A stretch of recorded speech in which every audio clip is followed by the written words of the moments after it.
from the standpoint kasi ng local university and colleges, from the original law that created them, we are supposed to be developing workforce in the region.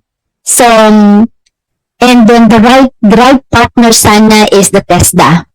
And then develop a ladderized program going to higher education. That's the ideal po sana, as we see it in other countries. Ang nangyayari po kasi is, most books, recognized IR or not, nag-offer na sila ng Bachelor of Science. And then to enroll, nag-offer na din sila ng Masteral.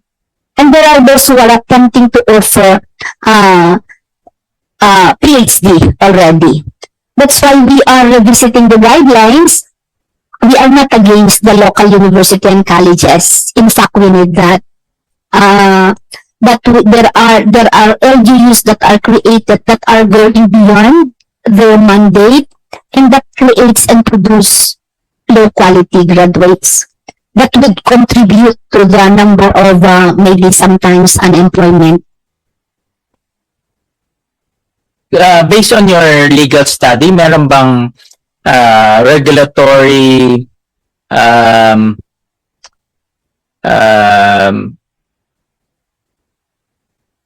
can you close down in extreme case, no? Can you close down programs that are not of quality among the LUCs? Kaya yun? Can you I request the director for ang LUCs will always invoke their autonomy.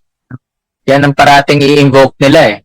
No? But on the if the LUC is not of quality or not up to standard, can CHED assert its jurisdiction so that those LUCs can be disciplined? Good afternoon, Mr. Chair. Just to contextualize po the powers of CHED, of reasonable supervision and regulation vis-a-vis the rights of higher educational institutions, whether public or private, to institutional autonomy and academic freedom. Yung Constitution kasi po granted the state the power to supervise and reasonably regulate all HEIs, whether for private or public. So once we said public, it comprises the local government schools, or the local universities and colleges, and the state universities and colleges. So reasonable supervision po ang binigay sa CHED na power. Ibig sabihin po to set minimum standards so as not to transgress the constitutionally guaranteed right of all higher educational institutions to their institutional autonomy and academic freedom. So in short, may power po talaga ang CHED as delegated by no less than our constitution sa state through Congress, kaya ginawa yung charter po ng RA 7722. And yun po ang pinagagalingan na legal basis po ng regulatory power ng CHED over all higher educational institutions. And we believe that this includes local colleges and universities. Another thing po, sa establishment kasi po ng local government schools, may binigay na power po o na mandato ang ating local government code sa ating mga local government units na establish lang po nila. This is very clear and explicit po under the provisions of the local government code, under the three provisions on the power of Sangguniang Bayan, Sangguniang Panglunsod, and Sangguniang Palalawigan, na ang establishment talaga ng local schools para po sa local government units ay technical, vocational, and other similar secondary post-secondary institutions. So, however, merong DOJ opinion sometime in 2008, and this was issued by the then DOJ Secretary Raul Gonzales, na sinasabi na there is no prohibition naman under the local government code for the local government units to establish higher education institutions. But sabi niya, may kulatilya ito, na lahat po ito kailangan dumaan sa CHED for approval. At subject po ito sa condition number that there must be a budgetary allocation for this, and kailangan walang ibang institutions, higher educational institutions sa locality. So, i-determine po ng CHED yung numbers ng higher educational institution doon sa locality. So, given these parameters po, ito yung mga conditions para po aprobahan ng CHED yung establishment ng local government units ng local schools, local universities, or colleges. So, and in 2009, nagkaroon na institutionalized to by the issuance of the ILG Memorandum Circular. Ito po yung parang MOOC governance framework kung saan nandito po nakapaloob yung mga conditions, requirements, so paano mag-establish po ang local government units ng local schools. At isa po dito, nakalagay din talaga, kailangan po talaga during mismo sa creation, bisa din sa proposal pa lang ng ordinance, kailangan may participation na po ang CHED para tingnan kung kailangan niyang aprubahan based po dun sa parameters na sinabi, budgetary limitations and the number of higher educational institutions established po dun sa locality kung saan itatayo po yung local schools. Thank you very much po, Mr. Chair. Pero ngayon kasi talaga maraming mga LGUs nagtatayo sila ngayon ng LUCs. No? So I think and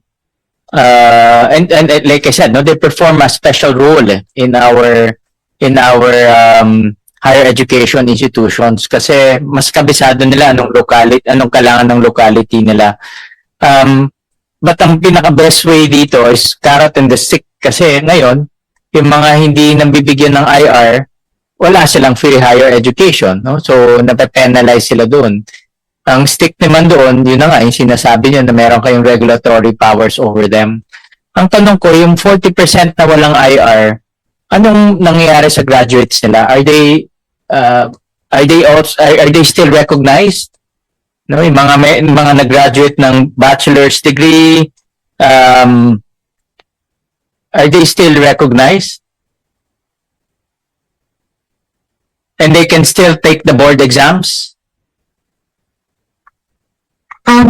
Mr. Chair, if I may answer, we can only take the board exam, Mr. Chair, if there is a COPC issue to that particular program, Mr. Chair. Program. Meron bang mga LUCs na walang COPCs? Yes, po, Mr. Chair. Na nag-offer ng program, ng programs, po, ng Mr. Chair. programs? Yes, po. Paano ngayon yung mga graduates nun? Mr. Chair, per hour, Kailangan mo, diba, IR and COPC. Diba? Yung mga, pwede kang magkaroon ng IR, pwede kang magkaroon ng COPC pero walang IR. Diba? Ngayon po, Mr. Chair, only those LUCs with 100% COPC ang pwede magkaroon ng institutional recognition. Okay. So, So, this 100%, pwede kang may mga programs na walang COPC. Yes, sir.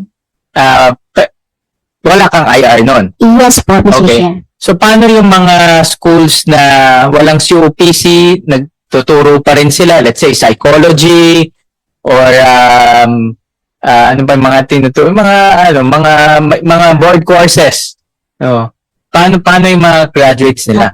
Mr. Chair, ang mechanism po, in the interest of the students, ang mechanism po in the back po ng Commission and back is that you have to phase out these programs, Mr. Chair. If they decided to phase out that program, considering that it's non-compliant, then we would allow the CED authorizes the students pa rin po to take the licensure examination. If they have decided to phase out. Yes po. Yes, Mr. Chair. Para po maprotektahan po yung mga estudyante na nag-graduate po doon sa programa na yun. But we need the commitment of the governing board po of this LUCs. Nangyayari din po sa mga SUCs po, Mr. Chair.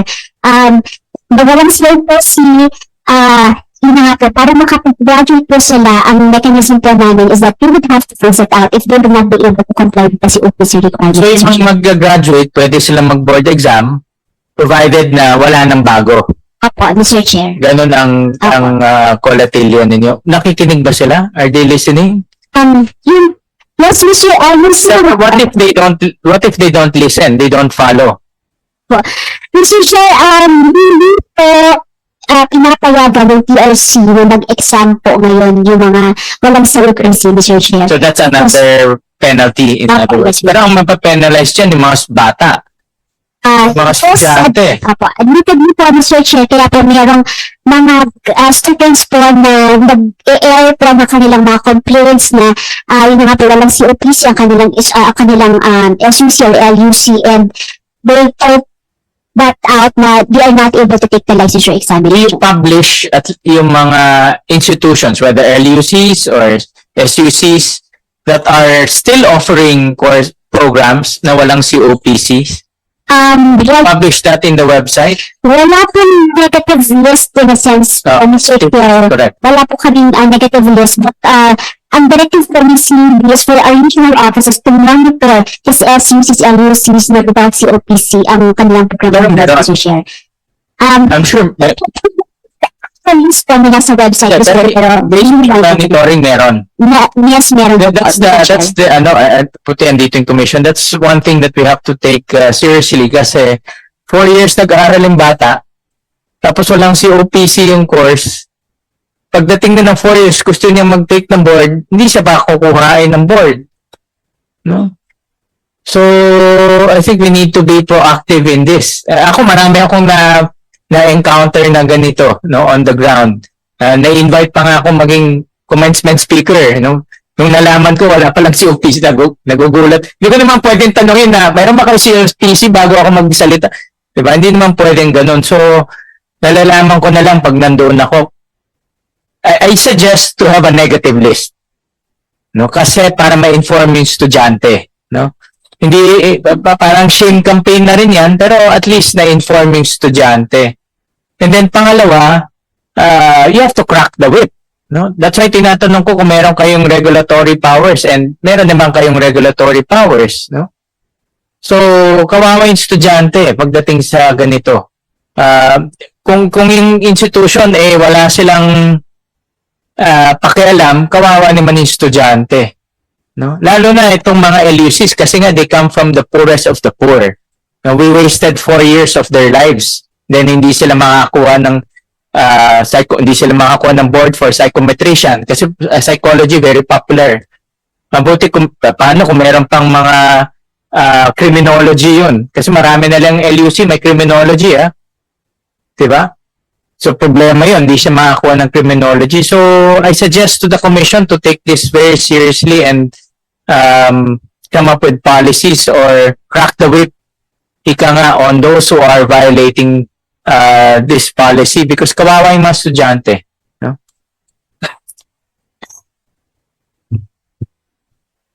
Just go ahead. Yes po.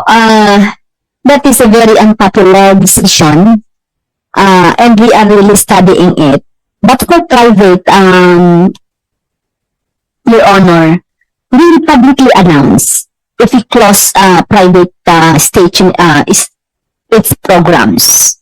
And then for SUCs na hindi na talaga qualified ng COPC, we offer a mechanism in order to protect the interests of the students. Sa kanya-kanya po, depende. For example, yung mga fourth year, na incoming fourth year na talagang propose for abolition or phasing out of the program, we advise them to move the students to the other campus to nag-offer the same. For the lower years, it's either we assure the students to move to the other campus of that state university na may nag-offer ng the same. Yan kasi ang challenge. They duplicate the offerings. And yung mga lower years like second year, they can opt to anong tawag doon, shift from the present degree to another. But for the local university and colleges, for example, dati may 108 na bigyan ng IR. Am I correct? Yeah. Ngayon 106 na lang. Yeah. Hindi sila nakapag Dalawa ang walang IR. yung out of the nabigyan na. Oo. So hindi namin ipinapabless. Ang ano ko lang, Chair, is paano yung mga programs